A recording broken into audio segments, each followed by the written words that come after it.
पर भगवान का नाम न ले। कह देंगे ससुर का पति का नाम लिया। हम जानते हैं कि नाम नहीं लिया जाता है। चलिए भाई, नाम नहीं लिया जाता, कहीं पति का नाम पड़ गया सीताराम राधे श्याम, और कहीं पति का नाम पड़ गया जगदीश। पहले जगदीश नाम बहुत रखे जाते हैं। तो रोज आरती करती हो तो का कहियो ओम जय जग, नाम पड़ जाएगा तो पाप लगेगा ना। का कहियो ओम जय बबली के स्वामी जय सोनू के पास, यही का कहियो ओम जय जगदीश हरे। संकीर्तन हो या आरती हो, अगर हमारे का नाम आता है तो हमें लेना चाहिए। फिर से एक विडंबना खड़ी हो गई। आप कहोगी कि बहन जी पहले ये बताइए, नाम लेने से फायदा क्या है भैया? बिना फायदा के कोई गैया को भी रोटी ना खिलावे। जो कहा ना जाए कि 33 कोटि देवता है, कैसा भी दुर्भाग्य हो सौभाग्य में बदलना हो तो आप गाय को रोज 1 या 2 रोटी घी लगा के गुड़ के साथ खिलाइए, और खाने के बाद गाय से हथेली चटवाइए, गाय की जिभ्या से हथेली चटवाइए। कैसा भी दुर्भाग्य हो सौभाग्य में बदल जाएगा, ये हम मन से गारंटी के साथ। कैसा भी दुर्भाग्य हो, तो बिना फायदा के कोई कुछ करता है तो माताएं कहेंगी संकीर्तन करने से फायदा क्या है? तो फायदा यह है कि डायरेक्ट परमात्मा का दर्शन होता है। डायरेक्ट परमात्मा का दर्शन होता है। तो यहाँ की माताएं बहनें बड़ी चतुर हैं। एक रिश्ता की हम मई का बनाया तो भाभीऊ है, तो ये कहे ना नदिया पहले ये बताओ कि आप भगवान का दर्शन किए हो? आपको 22-23 साल कथा करते हो गया है, तो आप क्या भगवान का दर्शन किए हो? हम दर्शन किए हो ना या किए हो, पर अगर आप 9 दिन भगवान का संकीर्तन करोगी तो आपको सीधा डायरेक्ट परमात्मा का दर्शन हो सकता है। आप कहीं कैसे, जैसे आप लोग अंबिकापुर के रेलवे स्टेशन जाइए, और रेलवे स्टेशन में जाकर के, अरे यार तुम तो बिल्कुल रेलवे स्टेशन में जाकर के महाराज तुम जाकर के सीधा रेलवे टिकट मास्टर से टिकट मांगिए। हमें अनूपपुर जाना है, रायपुर जाना है, बंबई जाना है, दिल्ली जाना है, या कहीं का भी टिकट मांगिए। और टिकट लेने के बाद दीपक भैया फिर उससे जाके आप कह दो हमको टिकट दिया बंबई का, पर आप कभी बंबई गए हो? स्टेशन मास्टर कहेगा मैं बंबई गया हूं या ना गया, पर मैंने तुम्हें वो टिकट दिया है कि सीधा बंबई भेज सकता हूं। मैंने भगवान का दर्शन किया हो या ना किया हो, पर मैंने महापुरुषों से, गुरुओं से, विद्वानों से वो आशीर्वाद लिया है कि मैं आपको राम कथा के माध्यम से सीधा परमात्मा से जोड़ सकती हूँ। कथा का 3रा दिन है, आज कथा का 3रा दिन है। 2 दिन व्यतीत हो चुके हैं। जैसा कि मैं प्रतिदिन बोलती हूँ कि महाराज ये बड़े सौभाग्य का विषय होता है जो हमें भागवत कथा सुनने का शुभ अवसर प्राप्त होता है। अब जो पहले दिन से आ रही होंगी वो पूरा 9 दिन कथा सुनेंगी, पर जो कल से आ रही होंगी वो 8 दिन सुनेंगी, जो आज से आई होंगी वो 7 दिन सुनेंगी, जो अब नहीं आएंगी वो 6 दिन, 5वें, चौथा, 3, 2 एक ही दिन। और कोई तब पछताएगा जब देवी जी का विसर्जन और दशहरा का राम राम हो जाएगा, तब कहेंगी क्या कथा हो गई। अरे का बता, हम इतना झंझट में फंसे रहे, ग्रही कारज में इतने फंसे रहे कि हम कथाएं न सुन पाए महाराज। तो ये ऐसा जीवन है। पर महाराज संसार का आदमी जिसके लिए हम भगवान को समय नहीं दे पाते, भगवान के दरबार में नहीं जा पाते हैं। ईमानदारी से बताना,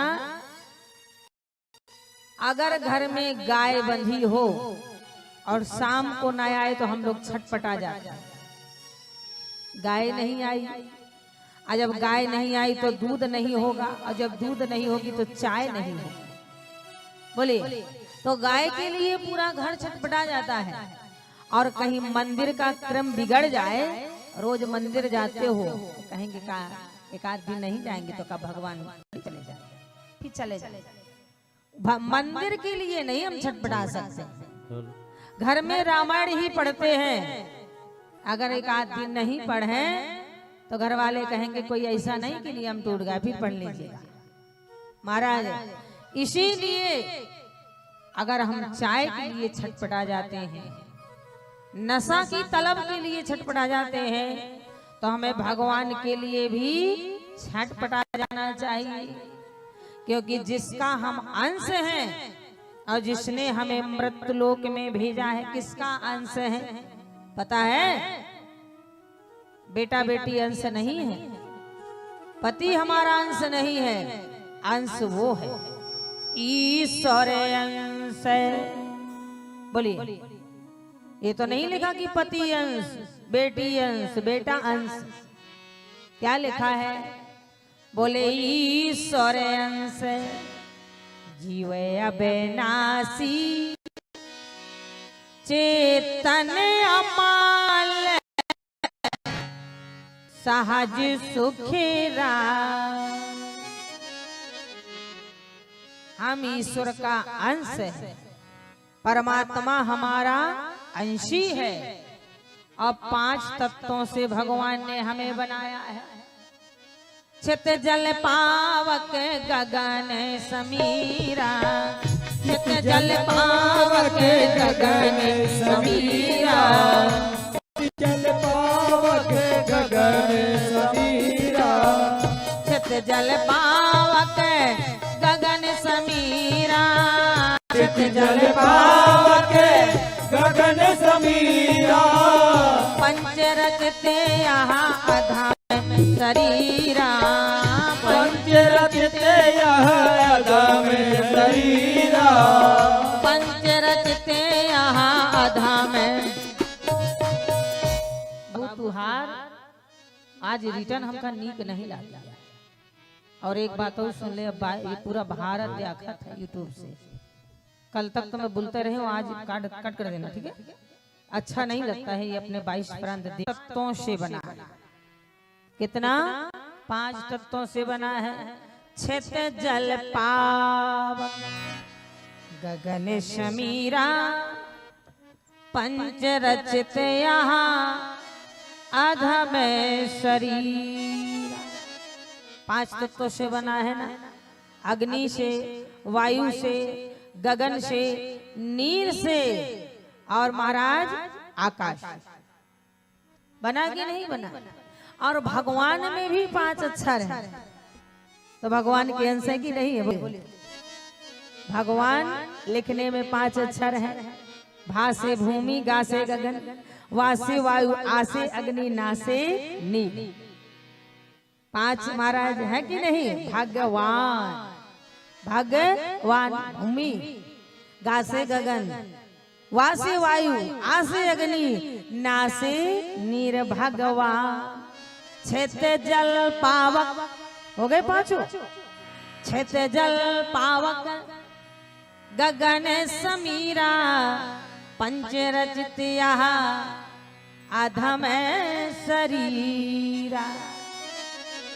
महाराज, ये शरीर भगवान से जुड़ने के लिए आया है, जिससे हम बिछुड़ गए हैं। और सही बताना, मैं ये नहीं कहती हूँ कि परिवार में सुख नहीं मिलता है, धन से भी सुख मिलता है। आहा, धन से अगर सुख ना मिले तो क्या आदमी रात दिन कमाई करे, बेईमानी करे? भाई भाई से बेईमानी करे, इसके पीछे भाई भाई को मार रहा है, इसके पीछे पैसे के पीछे बेटा पिता का नहीं बन रहा है, पैसे के पीछे भाई भाई को भूल रहा है, बेटा पिता को भूल रहा है, माँ बेटे को भूल रही है, बहन भाई को भूल रहा है, केवल पैसे के पीछे, पैसे के पीछे महाराज। तो पैसा कम नहीं है, अच्छा है धन, धन से सुख मिलता है, भवन से भी सुख मिलता है। ये जो मकान बनवाते हैं हम लोग, संगमरमर टाइल्स लगवा के टीन पुटीन करवाते हैं, मकान भी अच्छा लगता है, पर बुढ़ापे में इसी मकान से निकाल भी दिया जाता है।